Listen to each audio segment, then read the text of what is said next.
Hey everybody, Tim Kawakami here, TK Show, recording from the home studio with my co-host, the Los Angeles Times, Dylan Hernandez. We are recording this on Thursday midday, but it will come out on Friday morning. So I don't want to duck away from what's going on, at least with me. Don't want to pretend it's not happening. Yesterday I announced I'm leaving the Athletic, and this morning, as you're listening to it, it's tomorrow as we're talking. But Friday morning, it will be announced that I am joining the San Francisco Standard, a great new smart startup in San Francisco that has been doing great stuff and is starting a sports vertical, sports page. And David Lombardi from The Athletic and I will be the first people at it. I'll be doing my same old stuff. Obviously, the podcast will live on. It's my own podcast feed. Dylan and Matt Barros and the TK show continues. Don't know what it means for Warriors Plus Minus. Marcus, myself, and Anthony Slater have every intention to continue, and I believe we will. That hasn't all been worked out. So, Dylan, there you go. That's our first topic. You don't have to talk about it if you don't want to, but I just want to get that all out. I got a question for you. Sure. I think right when you jump to the Athletic, obviously, I think you're one of the first names, if not the first, big name to kind of make that jump. Obviously, you kind of had a vision for what that was going to be. What are you kind of seeing here? That's making you excited about this new venture? It's very similar to the feelings of starting Athletic Bay Area, not necessarily the Athletic. That was always broader based, and we've seen it get broader and broader and broader and broader and broader.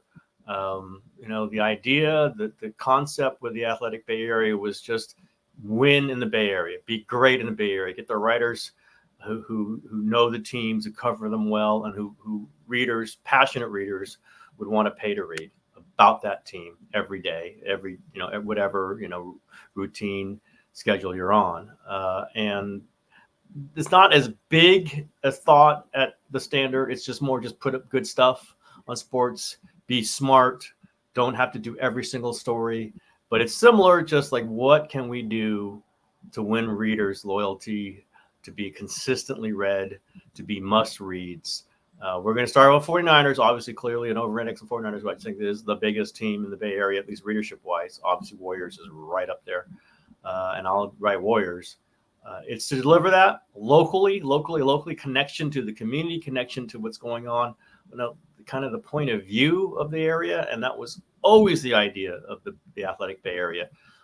It got to be where that was not the idea from the Athletics point of view. That was my disappointment, and I think I've said this before.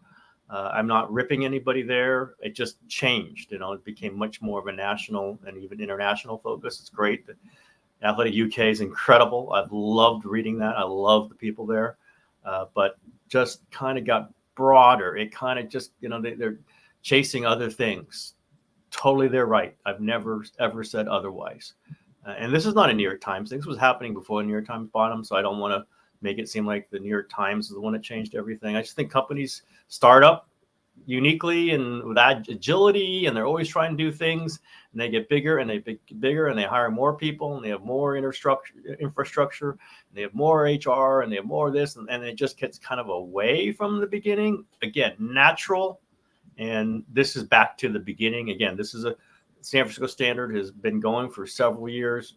Really smart stuff. I was just look up the stories. The New York Times just did a story on them, which is interesting. But just hyper local. It's what does the community feel, care about? And it's not just San Francisco, clearly, but San Francisco focused. 49ers are in Santa Clara, but obviously we're going to be hard hitting on the 49ers, Warriors, all these other things, Giants. And I feel that part of it. Like anything's possible, anything that readers react to, are calling for, will want to keep reading. That's how we're going to deliver it at the Standard, and that's what it felt like at the beginning of the Athletic. Again, different kind of scopes. The spectrum's different. The Athletic got so big, and is only getting bigger. And I like the tight focus.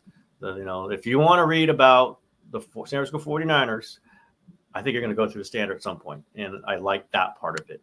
And David and I, having come up through one of first hires of the Athletic Bay Area, have a connection to what really is kind of the impulses of the Bay Area sports readership, feel what they want to see, and maybe some things they don't want, but then are going to want to read eventually.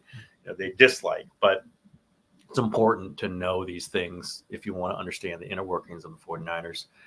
And I'll write about the Warriors and the Giants and, Valkyries and all these other things, colleges. It just feels like a return to that a little bit, but with a real, almost intentional, understanding that it's not going to get bigger. There aren't going to be 17 vice presidents and 6 editorial directors and 14, engagement directors. And again, maybe that sounds like I'm being, taking a slight. I'm not. It's just what happens in bigger companies. I am very happy not to deal with that at all. And we won't comment on whether you have to deal with any of that stuff, Dylan. I was gonna say, it sounds like it's gonna encroach into. I just was thinking that while I'm looking at you, I'm going, oh, wait a minute here. I just, I like this. Dylan, you went through this when I was starting the show. It's like, I just want to have an idea and just do it. And I want to pick who I want to do it with. And we just run it. And, I run this, I produce this show, basically. We have Mike Rabier, who does such a great job editing it and cutting it, make sure it goes up. I don't want to dismiss that. I can't do that. But what I can do is run my own thing. And what I can and bring people in, I think, are talented. And in some ways, this podcast stream, since I pulled it away from The Athletic, which I've owned the whole time anyway, it was kind of ridiculous that I had to work so hard to get it away from The Athletic since I started this before I went to The Athletic. That's a whole other thing. But it's just, let's just get an idea and let's do it. Let's figure out how we do it. Let's get the technology to do it. I know you're really good at the tech there, Dylan. You're awesome at the tech. And let's just do it. Let's figure out what works. And if it works, we keep doing it. If it doesn't work, we figure out other ways. That's what I like. It's the direct one-to-one connection. And I think that gets lost in big companies. It just does. Again, no blame directed anywhere. It just does. The big companies are freaking battleships, and they're churning away, and they've got where they're going. And to try to turn that even 2 degrees, it's impossible. You have to have 7 committees and 18, bureaucracies, and that's just not going to go. And I just love the light-footedness of this, the light-footedness of the Standard for sure. Every discussion I've had with them is yes, let's try that. Let's do that. I just think that's where this really succeeds. I think that's where journalism is really going to succeed. Yes, the New York Times. Yes, Wall Street Journal. Yes, Washington Post. Yes, to some extent the LA Times. But ESPN, all the others, The Athletic. But I think where it really means something, where it is really good, consistent, urgent, compelling, storytelling on a local basis. I don't ever call myself a storyteller. I know some people do. I don't think of myself as a storyteller, but the stories are there. What's the story of the San Francisco 49ers in 2024? I want to tell that. And everything I write is a chapter of that. And David will exactly be the same thing. And that's the connection I feel. And I did not, and increasingly felt less of a connection between the local and the Athletic on purpose. They're out on purpose. So let me do my thing and let's see if it works. But I have a lot of excitement level for it because it's go find it. Go find your way. It's not going to be based on 7 Zoom meetings. It's going to be based on what we feel. And as people probably know, that's what I react to. Well, best of luck, man. Just because, obviously it's good in this tough media environment. I think it's good for us journalists that more places succeed. And, more than that, obviously it's also better for the consumer, right? Just to have more stuff out there. Definitely with more views, more point of views. I don't mean views, clicks. I mean points of view, more options, more voices. Absolutely. More podcasts. Again, I can't emphasize this podcast feed's going on. This podcast feed is a model for what I want to do. In many ways, it was a miniature version of what I was like. I had to do it myself. I got to figure this stuff out myself. And I'm not going to have 3, 7, 18, 40 people telling me what to do. We're going to try to figure out what it is right here. And so, hey, Dylan's worked out we haven't screwed this one up. So let's keep going. And what I love about it is I told Dylan at the beginning, we don't have to do this every week. We can do 2 out of every 3, whatever, 2 out of every 4. We're all busy. And every time I ask Dylan, do you want to do this week? He says, yes, let's record. That's what I like. It's like, let's just do it. Let's provide content. And again, I hate that phrasing, but it's true. Let's do what we do and keep doing it. And for people to know it's going to be there and know we care. Sometimes you get to working for companies, again, not speaking about present company at all, but you start working for companies where they don't care. So why should you care? Right. I mean, that gets to be problematic. And you and Plaschke, you can see how much you guys still care, right? You still care about the product. There are times, I'll say, when I've worked at places where I wasn't sure if the place cared. And then I had to provide my own motivation. Well, this is our own motivation, this show. So that's enough of this, Dylan. But I didn't want to duck away from this. I didn't want to pretend it wasn't happening. It is happening. And unless something unbelievably weird happens, we will announce this morning, as you're listening, tomorrow morning as we're recording this, where I'm at, San Francisco Standard. So if you hear this and it's not true, something very terrible has happened, and I might just be doing this podcast for the rest of my career and nothing else. I don't think that's the way it's going to be.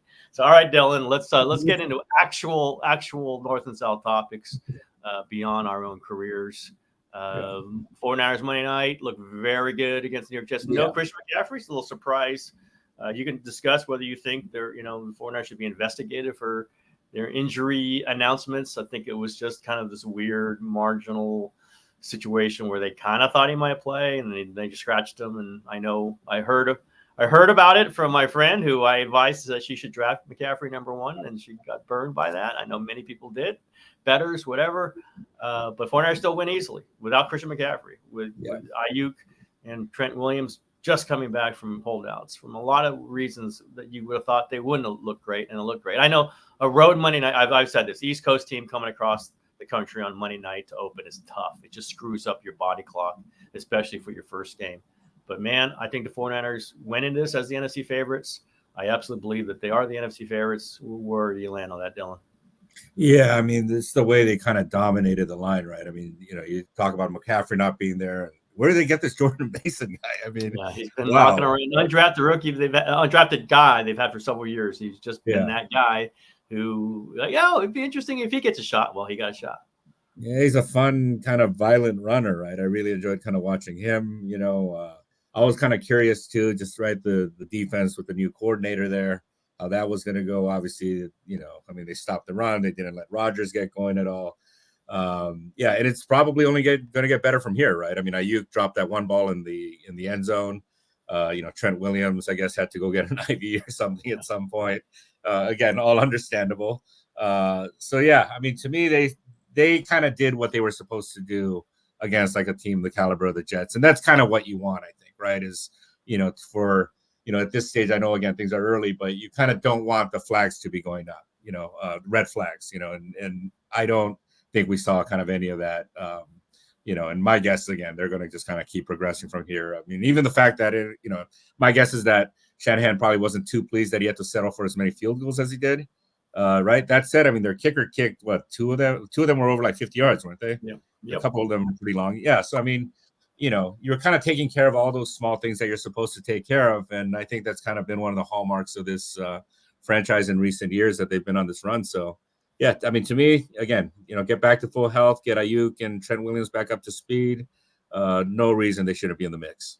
Yeah, I mean, there are probably little questions. Is Christian McCaffrey's injury going to be, throughout the season? Are they going to have to worry about this? Could it become a worse injury?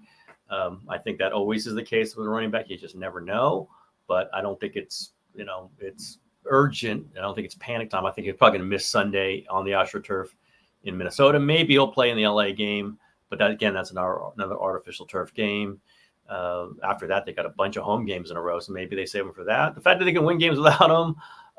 Brock Purdy did not have a spectacular game. He was super solid. This is the baseline. If this is what I wrote that, if this is what they can get out of Purdy without having him look fantastic, they'll take this. They will absolutely take this, knowing that he can be, he can throw for 4 touchdowns if you absolutely need him to. They did this with their middle level guys. Their superstars, maybe not so much, but their superstars are still there. So this is, you talk about Super Bowl hangover. You talk about, bad, dark cloud over them all training camp with this Ayuk thing, especially, that still might come into play. I don't think the Ayuk 49ers relationship is wonderful, but he signed, and Trent Williams is signed, and I think all these things, Ricky Pearsall was there after being shot. It's pretty amazing, like 8-10 days after being shot. It's amazing. This team is still very good. It's still really well coached. As you mentioned, the Nick Sorensen's first defensive coordinator game, they look great, and it's easy to go back. Geez, they never looked like this under Steve Wilkes last year. Kind of never did, but you just don't want to pick one game because they had good defensive games. And listen, they dominated in Pittsburgh week 1 last year under Steve Wilkes. So you don't just want to make every declaration after one game. But they did look super active. Fred Warner looked great. That's the guy who kind of chafed under Steve Wilkes. He really publicly kind of did, he and Bosa. You want those guys looking great and feeling connected and running free, and they kind of did. So, and the Jets pretty good. I don't think they're a great team, but they're pretty good. They still might win that division. So all these things, this is exactly what they wanted before the short week in Minnesota. I don't, they might look a little groggy there, but I think they win. They'll 2-0. Let's see what happens in LA. I might be there at that LA game. I'm not 100% decided on that one. It's at the very beginning of my standard tenure, but I think I'm going to get down there. I haven't booked everything yet, so we'll see. We'll see if LA still welcomes me, Dylan. I don't know. It's North and South. That's a big game, man. It's a Plaschke game. Oh my! They're knocking Dylan out. Plaschke circled that on the. Yeah, well, I think he used that to get out of going to Ann Arbor. So I'm going to Ann Arbor. Oh, you're going to go to Ann Arbor? I'm going to Ann Arbor. So okay. Plaschke will go to Inglewood. Well, we got to get Plaschke on North and South at some point. Come on now, let's get him on there.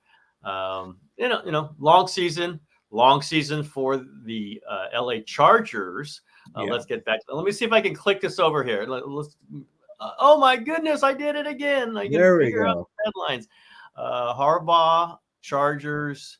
Not a pretty game, but this is a Harbaugh thing. I think it could be overdone. They're just going physical, and I think he'd like to win some games going away. But tight ball game, fourth quarter. We've seen the Chargers under Brandon Staley and other coaches mess that game up. We've seen them figure out a way to lose one that you're even or you should win by slim margin, and they pull it. They're the better team. They're the better team in the fourth quarter.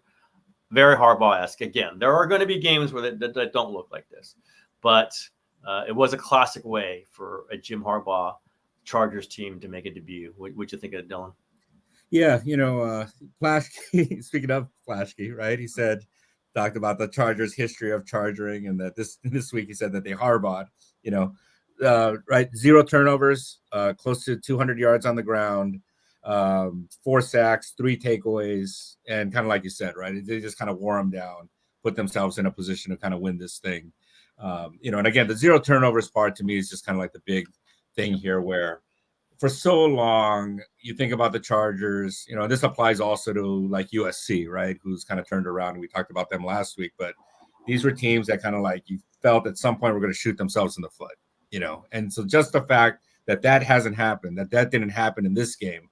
To me was huge. The fact that like Joey Bosa just kind of, he last couple of years, he's kind of slowed down a little bit. I think that's kind of been noticed, and he was like all over the place, man. I thought he played really, really well. And so, they did it without Herbert kind of having, kind of that typical spectacular Justin Herbert game. Again, I do have some questions about kind of the receiving. Herbert did a nice job of kind of spreading it around. Doesn't seem like he kind of has that, Keenan Allen, obviously, where he, okay, this is where I'm going type receiver right now. That might kind of limit where this team can go. But you know what? Harbaugh's going to be around a while. Justin Herbert's going to be around a while. And, I just kind of feel that this thing is just kind of headed in the right direction, regardless of how this season ends up ultimately. Yeah, they're going to run into problems because they do not have outside options. Like the running backs are J.K. Dobbins, and for sure Gus Edwards are right up the middle guys, are not to get to the perimeter guys, and the receivers, none of them. McConkey's a kind of a slot guy, and was not a fan of Joshua Palmer's game. I thought he short-armed a couple. He's supposed to be the number one. That ain't happen. He might make some big plays, but he's not a 95 catch, 1,200 yard guy. He's just not. They're really short, but listen, that happens when you don't sign your receivers. and you pour your money into other things, your draft choice is a tackle, and I get that. Malik Neighbors might really look good for them right now, but they went with Alt, and Alt's going to be a stud. So he looked good too. Yeah, I thought it was a promising rookie, right? I mean, listen, I kind of, somebody asked me on Twitter, like, if the 49ers had the 5th pick, would they take Alt or would they take Neighbors? And it's like, they probably would take Neighbors unless they had rated Alt as like a Penei Sewell or Trent Williams level tackle. Maybe he is. Maybe he's that level, and that could be transformative too. That, you don't score touchdowns with your tackle, but you score touchdowns behind your tackle. And the guy, he's going to help your quarterback. It's very interesting. It's a philosophical way to do it. Don't want to oversimplify. Harbaugh's just going to draft the trench guys because he likes receivers too. He likes guys who score touchdowns. He's attracted to the Chargers because of Justin Herbert. That's why he was attracted to the Chargers. That's the set. We know we have this. So let's make all these other additions around that. But they could use an outside threat. There's no question about it. Their defenses are going to just gang up on the line of scrimmage, and they're going to have to figure out a way beyond that. But they're great. It's fun to have them back in the league, Dylan. It is fun to have them. I'm sure it's fun to have them in LA because there's just something you can talk about. There's something you can write about. Dylan, you can show up at the Chargers, at the Bolt, and know there's something interesting going on there. Yeah, and I thought they showed like a video, right, of the scene in the locker room after the game.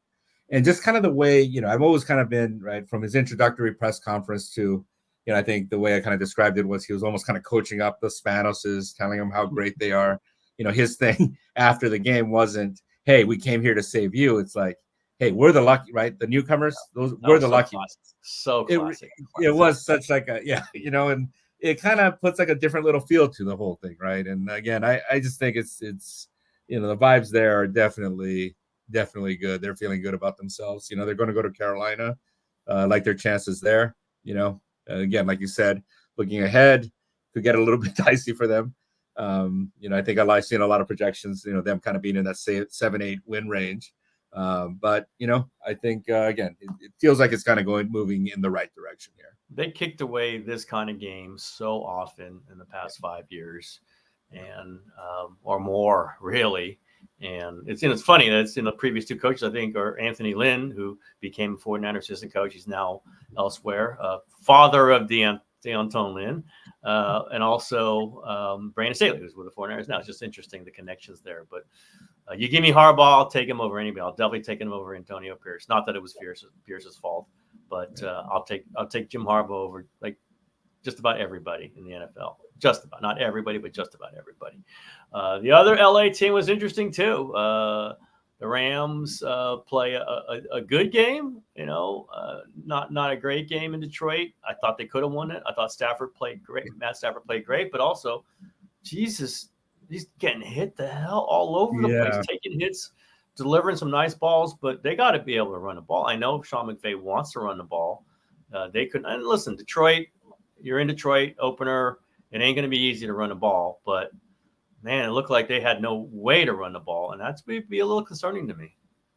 Yeah, and I think a couple of weeks ago I was on here telling you a Rams person was talking up Jimmy G, right? This does raise the question. I mean, this is why, right? I mean, Haverstein was just out. They had another lineman suspended. 2 other guys got hurt. And I thought when Joe Noteboom went down, that's when things got really ugly, right? They put in, a new kid in like at left tackle, and he just got, I think it was like 2 holding penalties and like a sack off that side, in like a relatively short span. Yeah, I think this is like a, the question you have here, will Stafford make it through the season? It's a really, really good question, Yeah, from an injury standpoint, it just wasn't good. They lost Puka Nacua too. He's going on IR. He is on IR now, so that means he'll be out for at least 4 weeks. So yeah, it's that said, I thought that they were more competitive than I was expecting them to be. My big question coming into this game was, what were they going to look like defensively? Again, without Aaron Donald taking up 3 guys on every single play. Yes, there were times that, Detroit just kind of blew open these monstrous holes that their running backs just went through.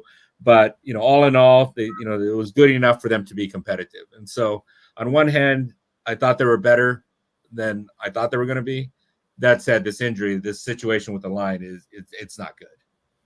I thought Jared Verse, the rookie defensive lineman, first round pick. Hey, it's good to have first round picks sometimes, Dylan. Amazing. I thought he looked good. I mean, I loved him in college. Like, he was the guy who went, okay, that guy is going to play really well in the NFL. He just looks like an NFL defensive lineman. Thought he was good. I imagine they're going to run the ball better. Obviously, Cooper Kupp he didn't look fast, but he never looks fast. He just gets the ball. All these things, he and Stafford is really good. Again, whether he holds up or not shall be decided. So we'll see. They're well coached. They're well going to just the Stafford part of it, as we know, is so important. And man, if they're putting Jimmy Garoppolo out there in Week 8, that could be really, really an interesting moment for the Rams. Since we are north and south, and there's somebody down there who is like hitting a home run every time I look up, and by the way, has 2 stolen bases or vice versa. Shohei Ohtani, what is it, 47-48 now? 47-48. Yeah, that's no one's ever done that, right? No one's ever done 47-48. He gets to 50-50, which we all think he's going to at this point. He might get there 2 days. Who knows? I guess the new way, or for us to talk about it, it's been thrown out there. Is this guy the MVP for sure in the NL? And could he be unanimous? And it's as a DH. It's just so all these things are hard to put your head around. And I know Francisco Lindor has had a really good season, but you look at the stats. Other than he plays shortstop and Ohtani doesn't play defense, the stats are all Ohtani. It's not even close. Right. Other than the shortstop part of it. Dylan, could you see Ohtani being a unanimous MVP? I think, right, this is where kind of the politics of everything kind of come into play, right? I think one of the big things that's happened in recent years, and I think this is a good development, by the way, right, is that these awards are voted on by the Baseball Writers Association of America, which in the last few years has been releasing everybody's vote, right? And so I think what has happened on one hand is we're getting more unanimous votes, I think, because you don't want to be the one guy who didn't vote for this guy, right? Now, I think in a perfect world, people would vote what they actually think and not how the public is going to react. But, not everybody is Tim Kawakami, and people tend to go along with the flow sometimes, just to go along with the flow, So, now that said, Lindor being the other guy, right? Obviously, you're going to have New York writers involved in this thing. Now, I don't know who has to vote or this or that, or I don't want to impugn anybody's character, but, they have also seen Lindor more, maybe they appreciate him kind of playing shortstop as well as he has and are going to take kind of that into account, right? They just kind of see the highlights of Ohtani, and there is kind of this feeling probably that the Dodgers, given that they win the division pretty much every single year, that this is kind of like a birthright, I mean, to me, that's actually my argument for why Ohtani should be the MVP is that while it looks like, okay, well, the Dodgers are in first place again, they've had a lot of injuries. I mean, they went through a stretch, obviously, a couple months without Mookie Betts in the lineup. Starting rotation has been in tatters. The bullpen, it's kind of had its ups and downs, given that it's kind of a combination of really old guys, really young guys. And, some of these guys have gone down over the course of the year. Ohtani has been the one constant throughout the season. And he has, for the most part, I think he went through a couple weeks where he, before he went off in July, he had a couple of weeks where it was pretty slow, but otherwise he's just kind of kept producing, and found a different way to produce, and to me, we can sit here and talk about, right, where I was the other night I was in the press box and somebody was talking about how it's easier to steal bases now, right, for various reasons. But you know what, it's still part of the game and it still leads to runs, right? And he is still, outside of De La Cruz, still stolen more bases than anybody else in the league. So, and you really see it in a couple of games that he wasn't in the lineup, just how much of a difference that makes. Because when they walk him and he gets on first base, he's a threat to run. We do, I think, have to give a lot of credit to Mookie Betts for being as patient as he has been, taking some pitches so Ohtani can run. But these things have legitimately contributed to them being in first place. I mean, they don't have Ohtani. I think the Padres are probably ahead of him in the standings at this point, given everything that they've gone through. So, I don't think it's going to be unanimous just because I think that somebody back east is going to, right, put in a Lindor vote for, whatever reason. But I think it's going to be pretty close to unanimous, right? I think it's going to be overwhelmingly in favor of Ohtani. What do you think here as watching as a, kind of more of a neutral third party? obviously I came up with the headline, so I'm trying to have to justify it in my head. I thought it was a nice provocative talk show headline. Yeah. I think he should be the MVP. People always have the right to vote for whoever. I just think he's clearly ahead of Lindor. And I'm someone who loves defense. I love when shortstops and center fielders and catchers, get MVP recognition because they are so valuable defensively. It's hard to quantify. I don't really trust the defensive metrics. Kind of like I take it all with a grain of salt. It's perspective to look at. But shortstops are very valuable. And a guy who doesn't play defense at all. It's one of the reasons I didn't vote for Edgar Martinez for the Hall of Fame for a few years. And then I was fully convinced that, you know what, the numbers and hitting are so good, I'm going to put him in there. And he got in, not just because of me, but just my thought process. I just have watched those Dodgers enough. Watch them against the Giants. That every time Ohtani comes to the plate, you think there's going to be a run. And I bet you the percentage is really high of times when he comes to the plate in an inning, if he comes up with less than 2 outs, and if there's 2 outs and no runners on base, take that one off. But if any other time, I think Dodgers probably score 75% of the time. It's like the old Bonds. It really is like the old Bonds things. When I was covering the Giants and Bonds' great years, they scored like 80% of the time when Bonds came to the plate. I was begging the metrics people, give me that number. They never could come. They don't give you that number. I think that's a valuable number. Like if you could score runs every time the guy comes up to the plate, that's really interesting in that inning. I just feel that with Ohtani. I feel like if he faces a bad pitcher, he's going to hit a home run. He's going to steal a base. This is the way offenses are built. This is it right there. Obviously, he's got good hitters around him, but none of those guys are having career years, right? Betts and Freeman, none of those guys. Muncie's been on, the IL for a long time. It isn't this classic bunch of marauders. They're just not. Maybe they'll show up again in October, but it has just been him. Betts is good, but he's been hurt too. I just think that it's such a clear-cut MVP case that he won't get unanimous, but you can talk about it. And if you can talk about it, it's a clear-cut case. Lindor, and the thing is good, but he's not. I say Lindor's has had a really good year, but it's not close to the impact that Ohtani's had.